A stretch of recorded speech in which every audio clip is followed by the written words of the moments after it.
Rich, how do you see the future of your business, qualitative research in particular, but also how it juxtaposes with quantitative research, and are pollsters ever going to get it right, or is it just it's going to come down to you talking to a handful of people each month that's going to have a better sense of where things are going than these big polls that are just snapshots of asking people questions that they may not even know the answer to, and they just make stuff up?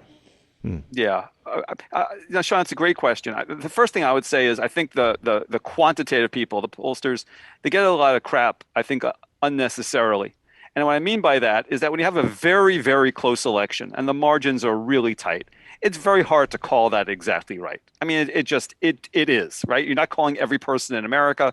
You're getting a representative sample. You don't necessarily know whether that sample is exactly reflective of who's going to vote. And you don't know whether you were right in your looking at the sample of people you contacted and how much it matches the electorate until after the election is over.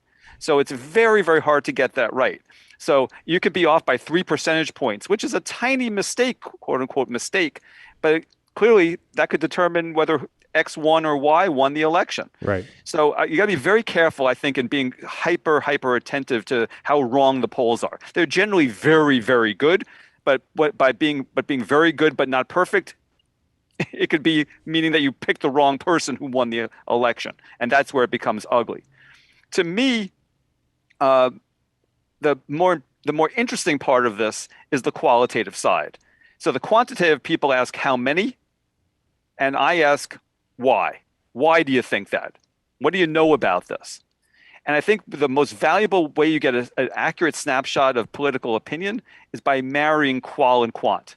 To look at the people in the sample, see how many of them come up with something, and then talk to them and say, okay, you said that you thought that Biden's doing a crummy job or Trump did a crummy job. Why? Like, what's the behind it? How does that affect your decision making? When you look at these two people against each other, be it Trump versus Biden or any candidate versus any other candidate, how do you make up your mind? What factors are going into it?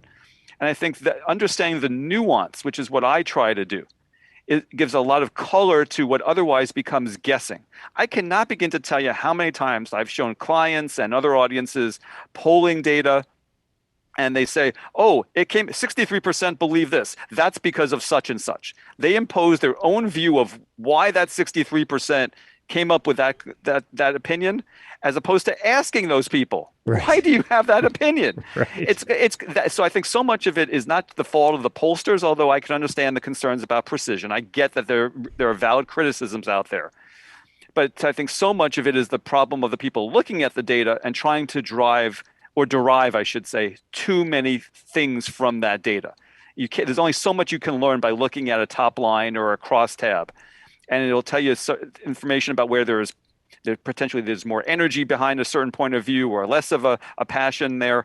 But until you talk to people, you don't know really what's driving it. And I think understanding what's driving it is so critically important. And I'll tell you just one other quick aside. The reason why I started the Swing Voter Project, and by the way, swingvoterproject.com has all the videos from all the focus groups we've done, going back to the first ones.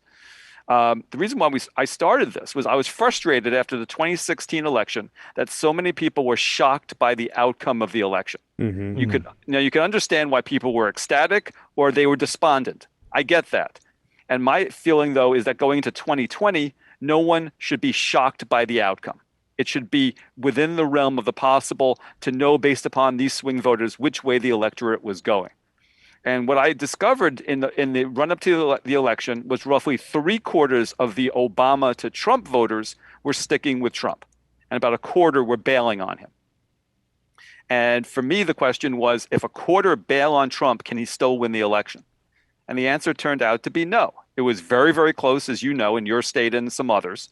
But it turned out that given the number of Obama-Trump voters who were giving up on Trump, although roughly 1/4 of them, it was still just enough of him to have enough erosion of support that he ended up losing that election. Right. And so for me, I think, talking to these people gives you a sense of how they look at it. Actually, I'll tell you one of the questions I'm going to be asking on Tuesday.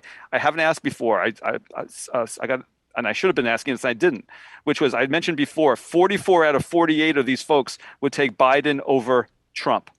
I'm going to ask a follow-up question. If it's Biden against Pence, where do you go?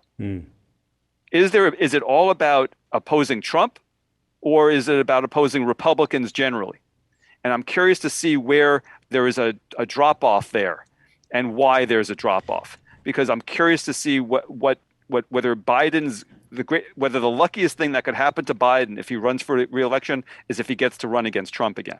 And if it's against Pence, who's a known quantity with these folks, at least they've heard of him, they can compare it. If I ask about DeSantis, they'll be like, I'm not sure I know who the governor of Florida is. Right. But so I want to understand that's going to be mindset. a very interesting question. I think you'll have a bunch of people that go with Pence, would be my guess.